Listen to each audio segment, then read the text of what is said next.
countdown is on. It's on. Hello, hi. Welcome to Wonderslut. My name is Rebekah Crosby.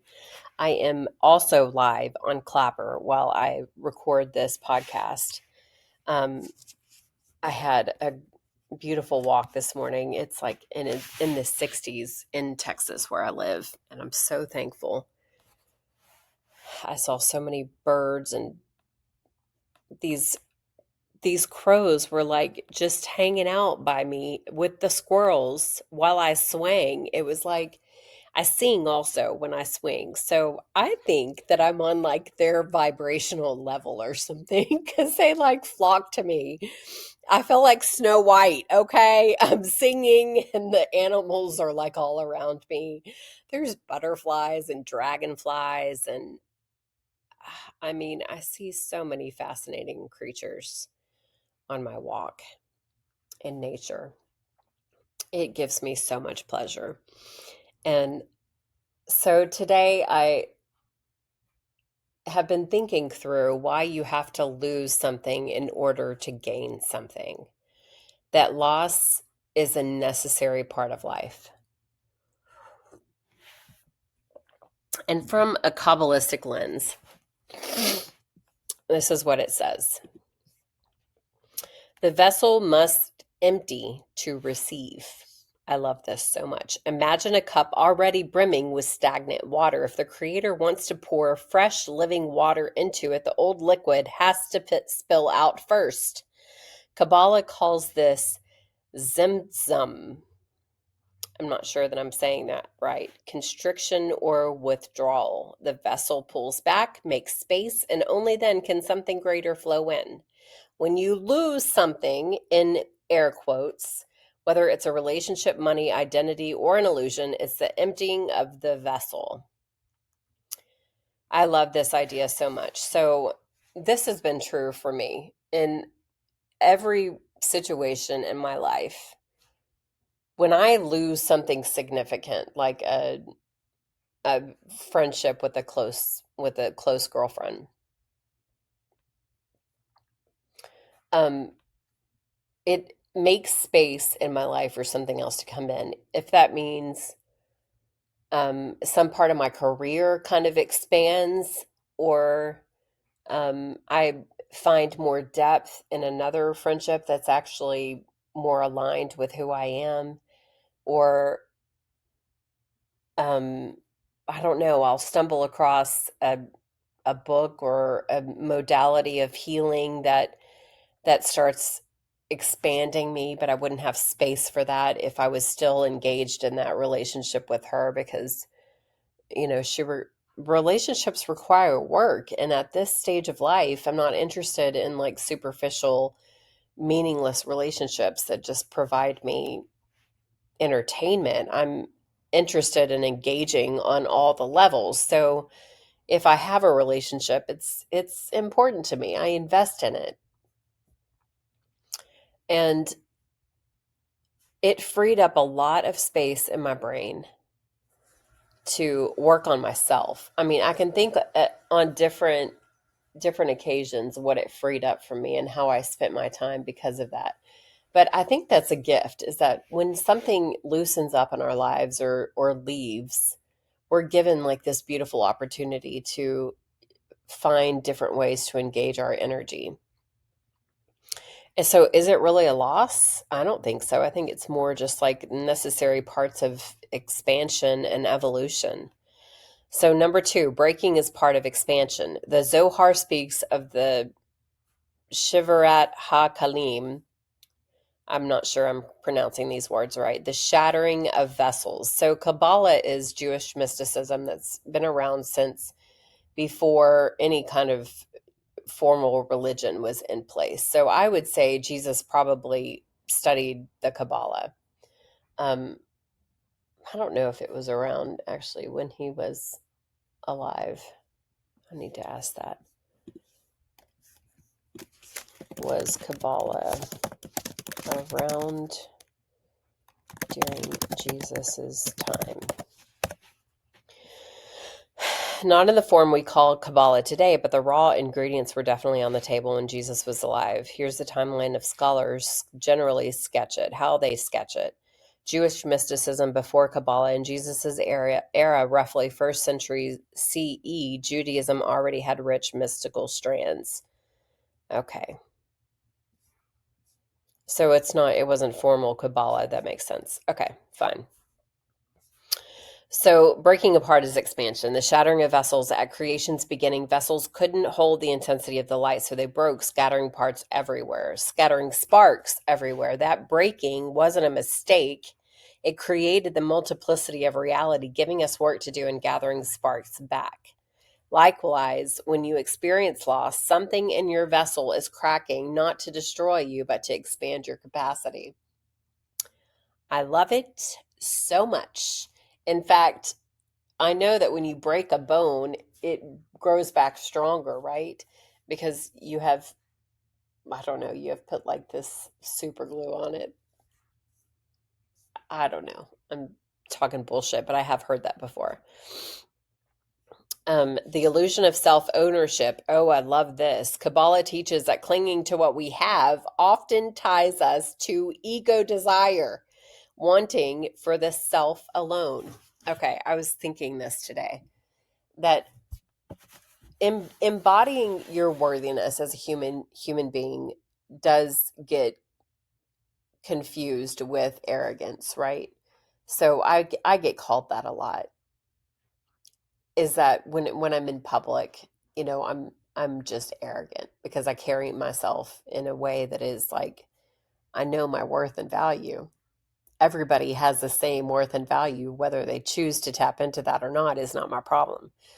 And you can translate it as arrogance if you want, but that likely means that you have that in you. So you're just projecting your shit onto me. And arrogance is building a persona based on your ego. So building your self-worth on your ego, which is just basic, baseline 3D world existence, right? Our ego selves are hungry for all the just basic. They're just basic. There's nothing like really expansive about it. It's just like you're feeding this thing that is never satisfied, right? The need for attention and validation from other people. You're never going to be filled if you're looking to other people to give that to you because it's not their fucking job. It's your job to get validation and worth out of the creator of the universe. And so that's a totally different satisfaction.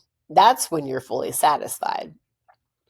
People are not going to get you there. Things on this earth are not going to get you there. And I know we've heard that over and over again, but you don't really know it until you experience it. So digging into how can I break from my ego to satisfy my higher consciousness is always the thing, right?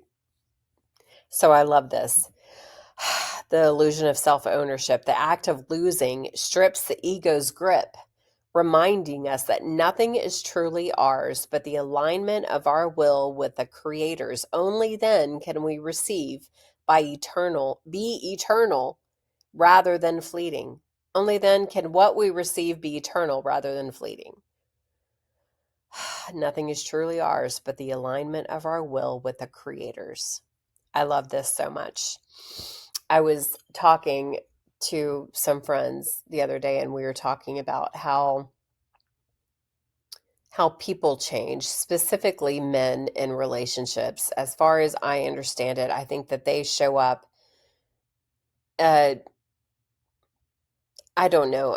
I think we all struggle with this. This is not gender specific, but I'm just going to say men for the sake of simplicity, is that they show up and expect their breadcrumbs to be enough in relationships. So a good majority of them, and I have to say that this is a thing that has been adapted because of patriarchy, because this is such a common thread in men from what I understand it. And I think it's like 1 in 3 women has been has suffered hands of abuse on some level.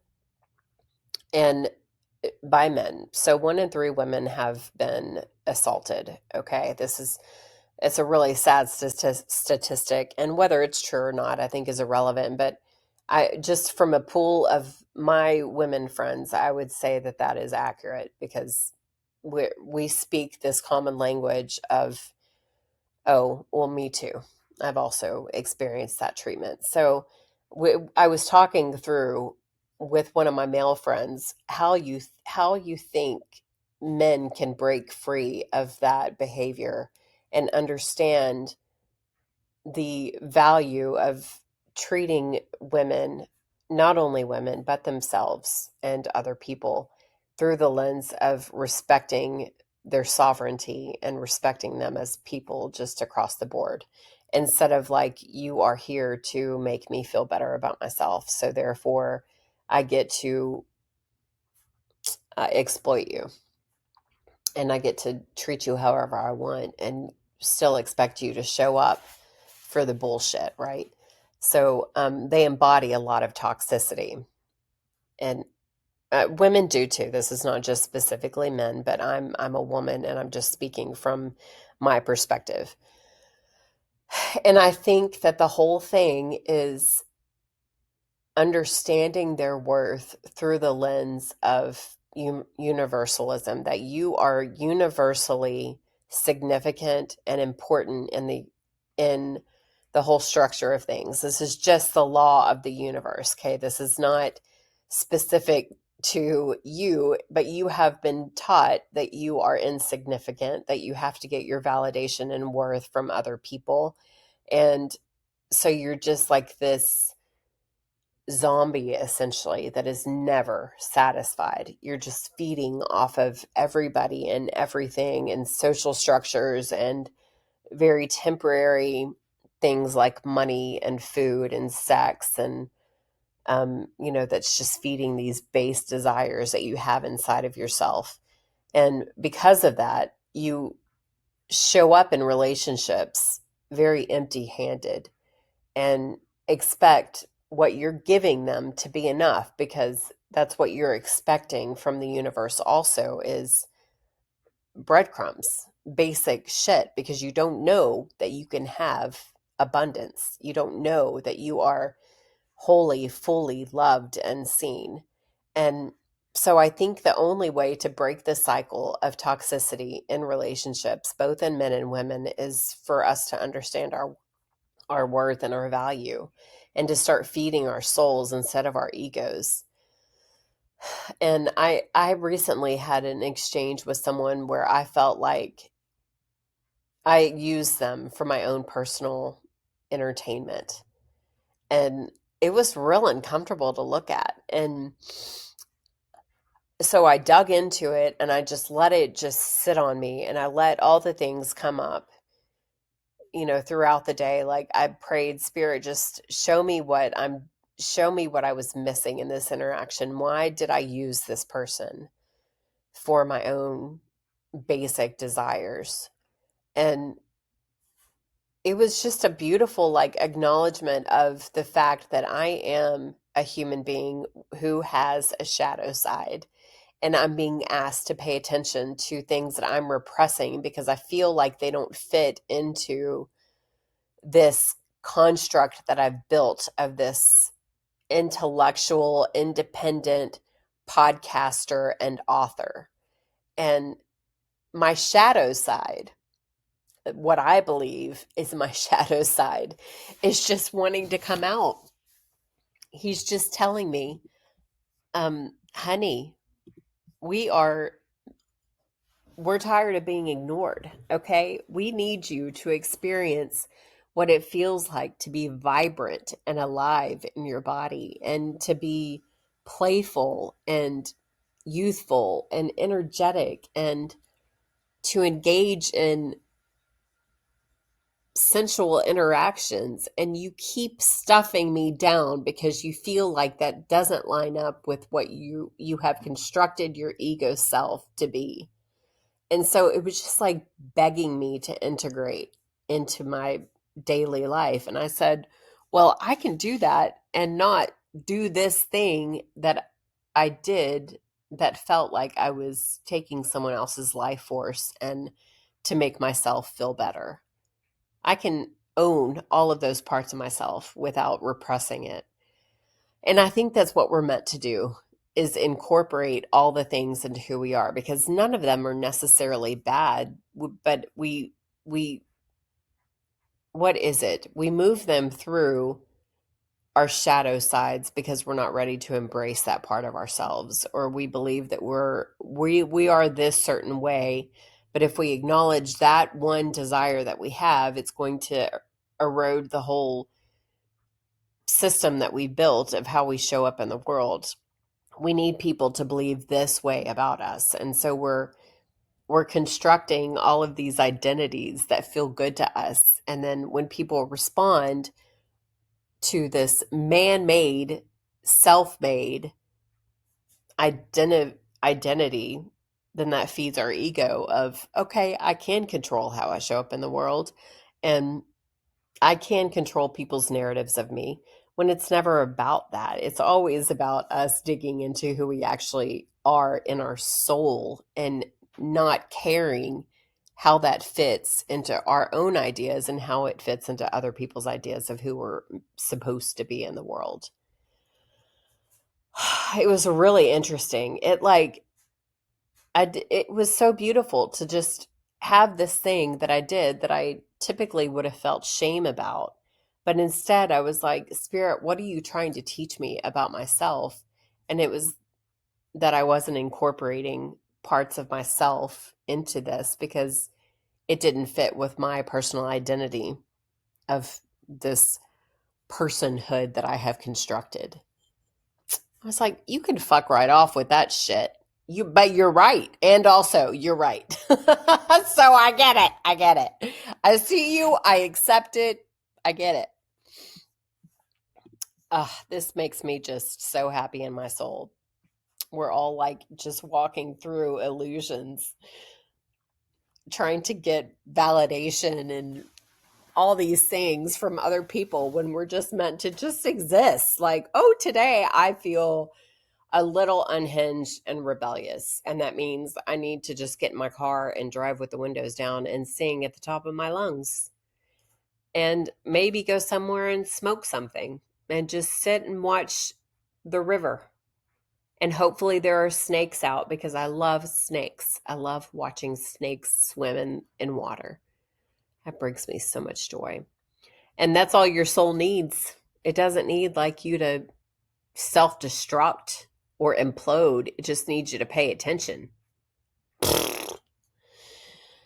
Okay, number 4. This is about the Kabbalah. Why you have to lose in order to gain something.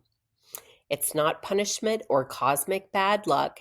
It is the built-in design of how vessels receive and expand the light. So number 4, desire has to transform.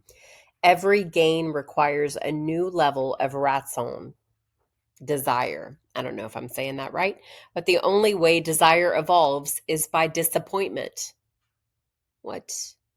You wanted X, you got it, and it wasn't enough, so you lose it. That gap, that ache, builds a new hunger. That hunger is the exact vessel the Creator fills. Without the loss, the new desire wouldn't have been born. Oh my God, I love that so much. Okay, I just got chills all over my body thinking about that concept. And I've said this often. And I think this is a part of what I just said about the shadow self being the thing. Is it's just trying to bring us to what we actually desire. And you can't know what you desire until you've experienced what you don't. And I find this is why dating is so fascinating to me. Is, you think you want this certain type of person. And so you go out with that certain type of person and experience what it looks like and what it feels like to be with that person. And then you're like, no, that's actually not it. So then you can go out with someone else. Maybe they have a different aspect that is something you're looking for. But you don't know what you want until you know what you don't want. And so it's like this constant flow of yes and no through your body. Yes, I love this. No, I do not love that. Yes, I prefer this. No, I do not prefer that. It's the yin and the yang, light and darkness. You have to experience it.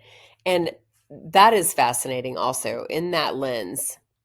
When I do something like I drink too much, and the next day I'll be like, well, that's not how I prefer to show up in the world.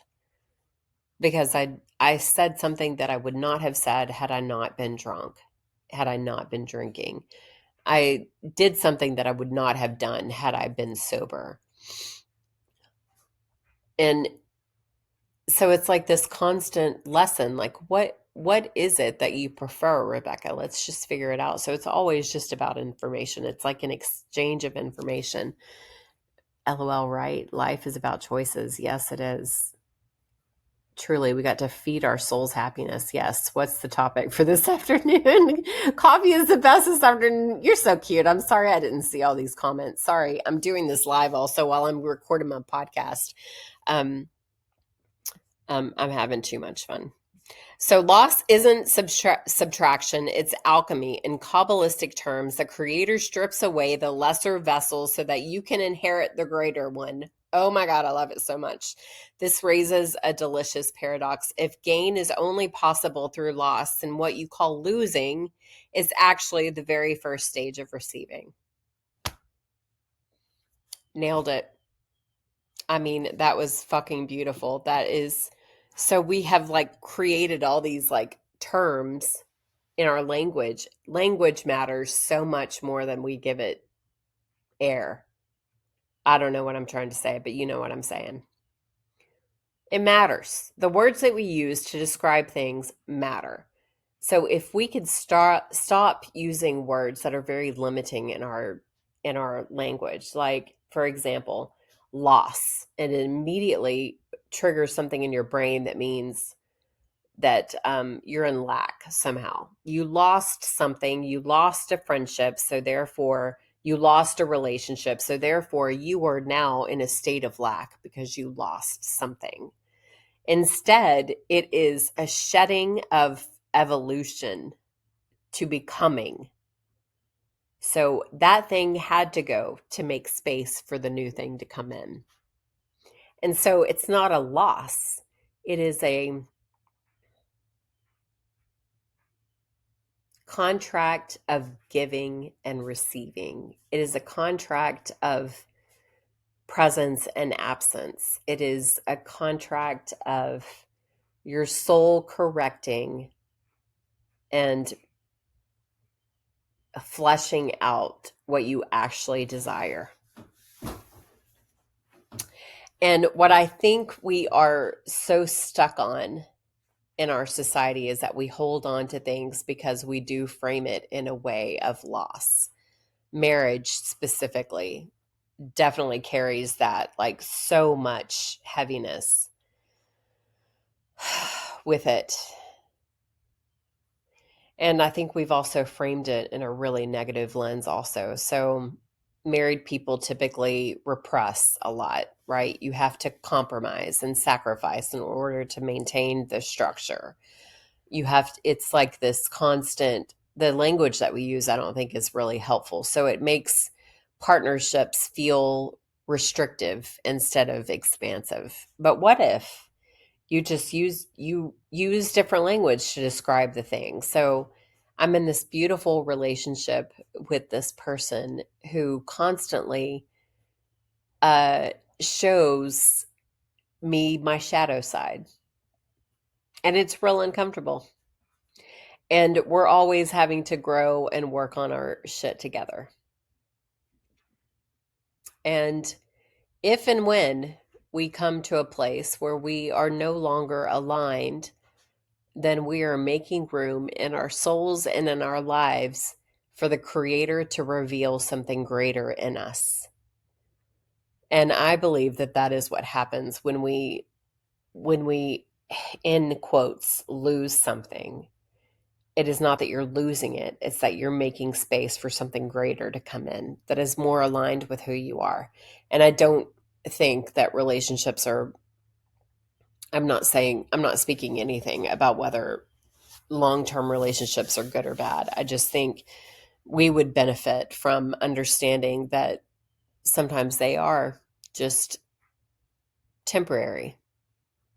And instead of us framing it in this like destructive way of, oh, he destroyed my life when he cheated on that person and left me.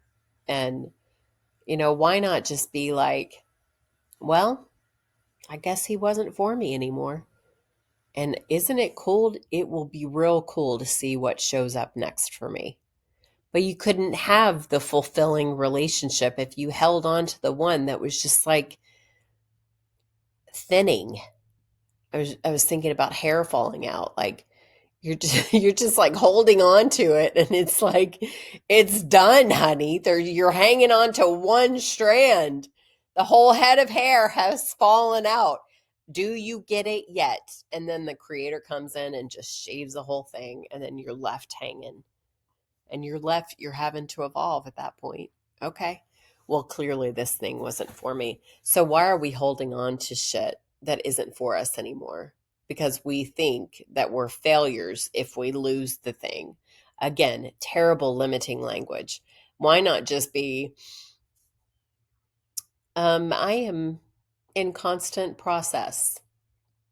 And it turns out that who I thought I would love in my 50s when I was 30 was not who I loved in my 50s. And that's okay. It's a beautiful story of rebirthing yourself. I say to people, I don't use the word perimenopause. I use rebirth. I am rebirthing. And if I have night sweats, it is because I am extricating all of this shit in my soul to make room for new. I love it so much. So, on that note, I hope that you beautiful people have a great day and that you stop using limiting language when you think about things in your life. It's not loss. You are making space for new and better for you to come in. What is more aligned for your soul cannot come in if you're clinging to the shit that is dead and needs to go.